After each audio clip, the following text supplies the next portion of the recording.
Welcome to our channel Taste My Food. அஸ்ஸலாமு அலைக்கும். Hello friends, எல்லோரும் எப்படி இருக்கீங்க? நல்லா இருக்கீங்களா? இன்றைக்கி நம்ம சேனலில் ஊத்தாப்பம் எப்படி செய்யணும் பார்க்க போகிறோம். இந்த ஊத்தாப்பம் பொறுத்த வரைக்கும் நார்மலாக நம்ம இட்லி தோசை மாவு இருக்குது பார்த்திங்களா, அதில் செய்யாமல் instant idli dosa mix powder இருக்குது பார்த்திங்களா, அதில் தான் செய்ய போகிறேன். இந்த இன்ஸ்டன்ட் மிக்ஸை பொறுத்த வரைக்கும் 1 வருஷம் வரைக்கும் நம்ம தாராளமாக வீட்டில் வச்சு யூஸ் பண்ணலாம், ஒன்றும் ஆகாது. இந்த ரெசிபி வீடியோ வந்து ஆல்ரெடி நம்ம சேனலில் இருக்குது. அந்த வீடியோவை பார்க்காதவங்க ப்ளீஸ் போய் செக் பண்ணி பார்த்துக்குங்க. ஓகே, இப்போ நம்ம இந்த பவுடரில் ஊத்தாப்பம் எப்படி செய்யுதுன்னு பார்க்கலாம். இந்த பவுடரை ஆல்ரெடி நான் தண்ணி ஊற்றி நல்லா மிக்ஸ் பண்ணி வச்சுட்டேன். இப்போ நல்லா நுரைச்சி பொங்கி நல்லா வந்திருக்கு. நான் வந்து கொஞ்சம் திக்காக தான் கரைச்சி வச்சுருக்கேன். ஏன்னா இதில் நான் கொஞ்சம் இட்லியும் ஊற்றி வச்சுருக்கேன். இட்லி ஊற்றிட்டு மிச்சம் இருக்க இந்த மாவில் தான் ஊத்தாப்பம் ரெடி பண்ண போகிறேன். ஸோ கொஞ்சம் தண்ணி ஊற்றி மிக்ஸ் பண்ணி வச்சுக்கிங்க. இந்த ஊத்தாப்பம் மேலே ஸ்ப்ரெட் பண்ணுறதுக்காக நான் என்னெல்லாம் கட் பண்ணி வச்சுருக்கேன்னா, கொஞ்சம் வெங்காயம், கொஞ்சம் பச்சை மிளகா, கேரட் வந்து கொஞ்சம் துருவி வச்சுருக்கேன். ஒரு சின்ன கேப்சிகம் இந்த மாதிரி குட்டி குட்டியாக நான் கட் பண்ணி எடுத்து வச்சுருக்கேன். இப்போ வந்து தோசை தவால நம்ம ஊற்றிக்கலாம். தவா வந்து நல்லா சூடாக இருக்குது. இதில் வந்து நான் இந்த மாவு வந்து ஊற்றிருக்கேன். பாருங்கள், இப்போ நான் தண்ணி போட்டு நல்லா மிக்ஸ் பண்ணி வச்சுருக்கேன். நல்லா ஸ்ப்ரெட் பண்ணி விட்டுக்கிறேன். ஏன்னா நான் இன்றைக்கி இந்த ஊத்தாப்பத்தை கொஞ்சம் முருகலாக செய்ய போகிறேன். ஸோ நல்லா மெலிசாக ஸ்ப்ரெட் பண்ணி விட்டுக்கிறேன். அதுக்கு மேலே நம்ம கட் பண்ணி வச்சுருக்கிறத ஒன் பை ஒன்னாக போட்டுக்கலாம். இதில் நீங்கள் வெறும் வெங்காயம், பச்சை மிளகாவை ஸ்ப்ரெட் பண்ணி கூட போட்டுக்கலாம். இந்த கேரட்டு, கேப்சிகம்லாம் ஆப்ஷனல் தான்.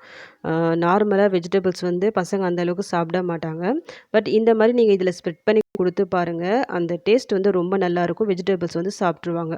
இது கூடவே பீன்ஸ் இருந்தால் கூட நீங்கள் சின்ன சின்ன பீஸாக கட் பண்ணி அதை கூட இதில் ஸ்ப்ரெட் பண்ணிக்கலாம். தெரியாமல் அவங்க சாப்பிட்ருவாங்க வெஜிடபிள்ஸை. இதுக்கு மேலேயே கொஞ்சம் சால்ட்டையும் போட்டு ஸ்ப்ரெட் பண்ணி விட்டுக்குங்க. கொஞ்சம் எண்ணெய் போட்டுக்குங்க. எண்ணெய்க்கு பதிலாக நீங்கள் நெய் ஊற்றி கூட இந்த ஊத்தாப்பம் செய்யலாம். இப்போ ஃபைனலாக இந்த கரண்டியால் இந்த வெஜிடபிள்ஸ்லாம் ஜஸ்ட் இந்த மாதிரி ப்ரெஸ் பண்ணி விட்டுக்குங்க. இந்த மாதிரி நீங்கள் ப்ரெஸ் பண்ணி விடும்போது இந்த ஊத்தாப்பத்தை நம்ம திருப்பி போடுவோம் பார்த்தீங்களா, அப்போ வந்து அந்த வெஜிடபிள்ஸ்லாம் கீழே விழாமல் இருக்கும். நல்லா கரெக்டாக இருக்கும்.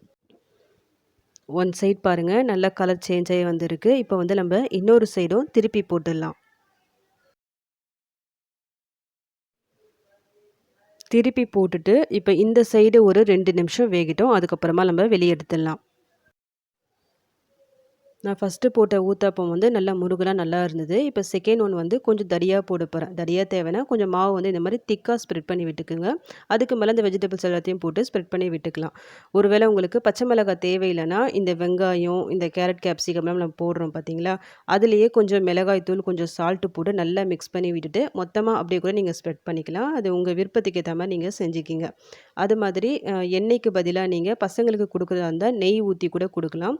நல்ல ஃப்ளேவர்ஃபுல்லாக சூப்பராக இருக்கும். பசங்களுக்கும் ரொம்ப பிடிக்கும் இது சாப்பிட்றதுக்கு. இது வரைக்கும் நம்ம சேனலை சப்ஸ்கிரைப் பண்ணாதவங்க ப்ளீஸ் சப்ஸ்கிரைப் பண்ணிக்கிங்க. அப்படி நீங்கள் சப்ஸ்கிரைப் பண்ணும்போது பக்கத்தில் பெல் ஐக்கான் இருக்கும். அதை கிளிக் பண்ணி ஆல் சொல்லிட்டு ஒரு ஆப்ஷன் வரும். அதையும் செலக்ட் பண்ணி வச்சுக்கிங்க. அந்த மாதிரி நீங்கள் செலக்ட் பண்ணி வைக்கும்போது தான் நான் அடுத்தடுத்து போடக்கூடிய வீடியோஸ் வந்து உங்களுக்கு நோட்டிஃபிகேஷனாக வரும்.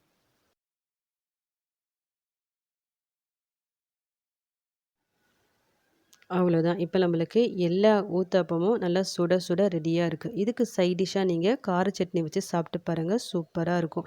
பசங்களுக்கு கொடுக்குறதா இருந்தால் வெறும் டொமேட்டோ கெச்சப் அது இருந்தால் கூட போதும். ரொம்பவே லைக் பண்ணி சாப்பிடுவாங்க. பசங்களுக்கு கொடுக்கும்போது நல்லா முருகலாக சுட்டு கொடுங்க. ஏன்னா அந்த வெஜிடபிள்ஸ் எல்லாமே நல்லா முருகலாக உங்களுக்கு குக் ஆகி சூப்பராக இருக்கும் சாப்பிட்றதுக்கு. நீங்களும் நெக்ஸ்ட் டைம் இந்த மெத்தடில் ட்ரை பண்ணி பாருங்கள். அப்படி ட்ரை பண்ணி பார்த்துட்டு சூப்பராக வந்துச்சுன்னா மறக்காமல் எனக்கு கமெண்ட் பண்ணுங்கள்.